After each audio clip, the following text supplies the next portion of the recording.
Hey everyone, Cinephile Mike here, and it is day 54 of Oscar Rewind, my bi-weekly series of videos where I revisit films that reflect the earlier work of this past year's Oscar nominees and winners. As always, I'll be discussing the awards history for the film, box office information, the critical response, and as always, these reviews are spoiler free. You can find all older episodes here on the YouTube channel or other fun content on my website, cinephilemike.com. Also, before I dive in, I want to invite everyone to check out the website. I have finally been able to get some of the interview footage collected from some of the great creative talent that I met when I was in Edinburgh. So those interviews are live on the YouTube channel now. All right. So today on Oscar Rewind, it's a little special because it's my first rewind request. For those who have been following, I've had a request for this film from someone only identified as K. My apologies for the delay, Kay, but as I said, I was waiting to find the connection. I believe I found one. So chime in. I hope you're happy that I am here in celebration of all of my teachers who have survived their first full week with the students. We are going to be looking at Buena Vista Pictures' Grosse Point Blank. Written by the team of Tom Jankowitz, D.V. De Vincentis, Steve Pink, and John Cusack, based on a story by Jankowitz. The film was released in the spring of 1997. A modest success financially, the film, with a reported budget of $15 million, made a total of $28,084,357 by the end of its domestic run, as per Box Office Mojo. And that amount accounts for the worldwide take for the film because there were no international numbers recorded.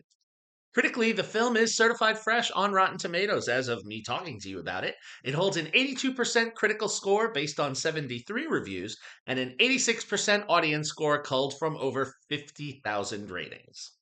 So, how did the high school reunion film land on Rewind today? Well, part was the request, and also fun that I'm watching it today because today is Friday the 13th.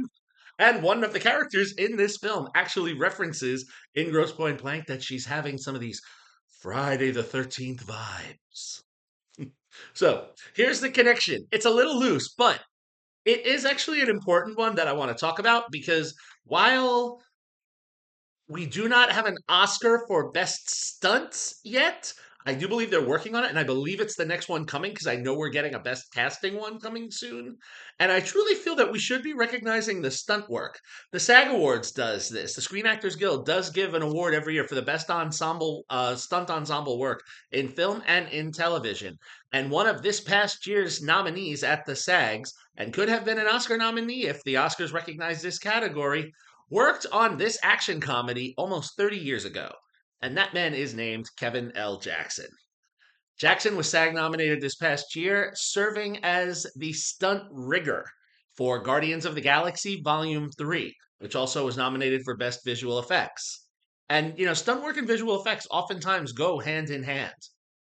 Now, for Grosse Point Blank, he wasn't rigging the stunts. Here, he was actually a member of the stunt team. As for Grosse Point Blank's own award season journey, it had a very tiny one outside of the mainstream awards that we usually discuss here.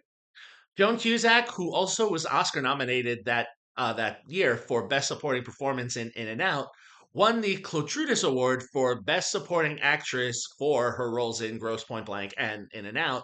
And Minnie Driver was awarded the British Supporting Actress of the Year by the London Critics Circle Film Awards. Casting director Junie Lowry Johnson was nominated for Best Casting for a feature film comedy by the Casting Society of America.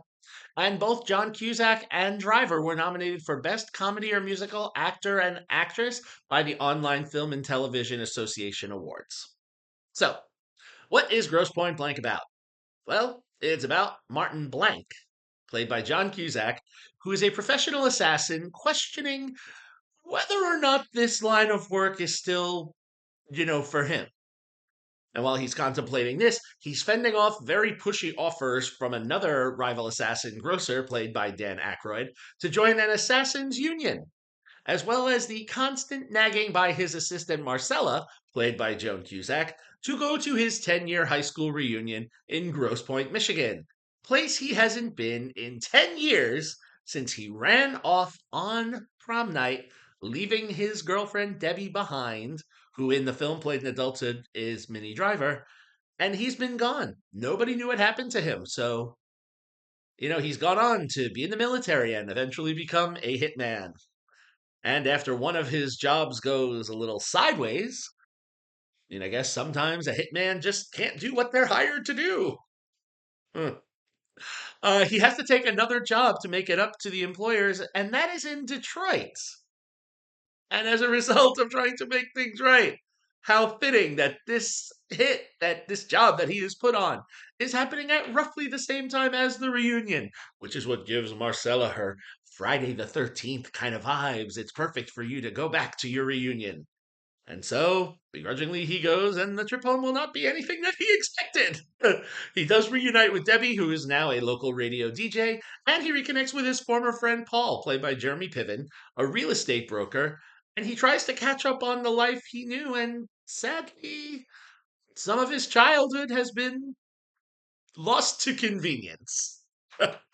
Those who've seen the film get that joke. Those who will, you will appreciate it later. And in addition to dealing with the should I or shouldn't I be doing this feelings that he is constantly discussing with his therapist, Dr. Oatman, played by Alan Arkin, who, by the way, wants absolutely nothing to do with him, he's dealing with an angry grocer because one, he's not accepting the union invite, and two, he had been hoping for that Detroit job. So he sends two NSA agents after Martin, and another assassin comes into the mix. So Martin's homecoming is definitely one for the books. And as everything builds towards an explosive climax, especially when we learn who this Detroit job is actually gets revealed, well, it's a blowout with a body count. But we won't say who goes where. A body count there is. Look, this film is unique because it's an action comedy, but it isn't sure if it actually wants to lean one way or the other. Like, there is the subgenre of action comedy, but unfortunately, it isn't perfectly executed here. That being said, the casting, I want to say, is totally up for the job.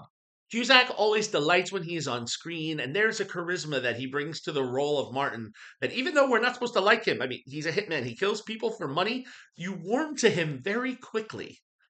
And, his chemistry with others is always strong. And, as they did in films like High Fidelity, Cusack has a good chemistry with his sister. They have a great, witty, funny repartee. So there are some fun, enjoyable moments between the two of them. And also, there's no denying the chemistry he has with Driver. She's adorable in the role as Debbie. They have a great banter. His suaveness sort of matches her dryness very nicely. My only hit, I kind of feel a little bad for Driver. You can kind of constantly tell that she's constantly trying to hide her British accent, which doesn't always work out. But you kind of get past that because watching her and Cusack is a joy to see. Aykroyd, he does have some funny moments. There's a great scene in a diner, but unfortunately, he feels a little miscast and out of place here, especially when we get to the third act. And that is, again, why I make that argument. Is this an action movie or a comedy, or can we make the action comedy? We kind of go from a quasi nice balance in the first two thirds. Even when we see some of the executions and some of the hits, like it works because there's a lot of heart to the story that we're putting in here, and everything that happens to Martin. But then when we get to this third act, I mean, mini spoiler, like we get to a big shootout that like kind of feels like it was helicoptered in from a completely different movie. Like this is not the movie we were getting. And then they kind of wrap things so much quick and we get to the credits. You almost feel like, was there 15 or 20 minutes that got cut from this movie? Like, should this movie have been a little over 2 hours instead of an hour and 45? And it was moving enough that it would have worked. So I have to say that, you know, unfortunately, some of this kind of throw into the action defeats the charm of the film. I mean, there's one really great, a bit extreme scene in a convenience store, but other than that, uh, the third act really falls apart for me, and that's why my score for Gross Point Blank, it's a 3-star film for me. Watching it, it was really kind of staying in that solid four domain. I'll be honest, I hadn't seen the film before watching it for this rewind episode, and I was really, really enjoying it until that third act. It really fell apart for me. But as always, mine is one view. It's subjective. Always, look for yourselves. I can only help to guide. If you would like to catch Gross Point Blank, as of this posting, surprisingly, it is not streaming on Disney Plus, even though Disney owns the rights, as it is a Buena Vista Pictures film. So if you would like to see Gross Point Blank, or I've inspired you to do a rewatch to be like, hey, I don't know if I agree with him. It is available for digital rental or purchase on pretty much all platforms, but there is no streaming information. So, there you have it. As always, if you like what you heard here, please subscribe to the channel, like the video, drop me a comment, make a request. We still have about 20 or so episodes left of Rewind this season. Then we're going to be digging into award season. So the only films I'll be talking about are going to be those awards contenders, and there's going to be some great ones. So if you have those requests, drop them. I think I have one other coming in a couple of weeks, and you never know. I have a special guest coming, and you never know. You could be invited to join me for that Rewind Request episode. You never know. So, always, you can find me on all social media platforms, Instagram, Facebook. All the links are in the YouTube channel. Happy watching, everyone. Until next time, this is Cinephile Mike saying take a break and watch something new.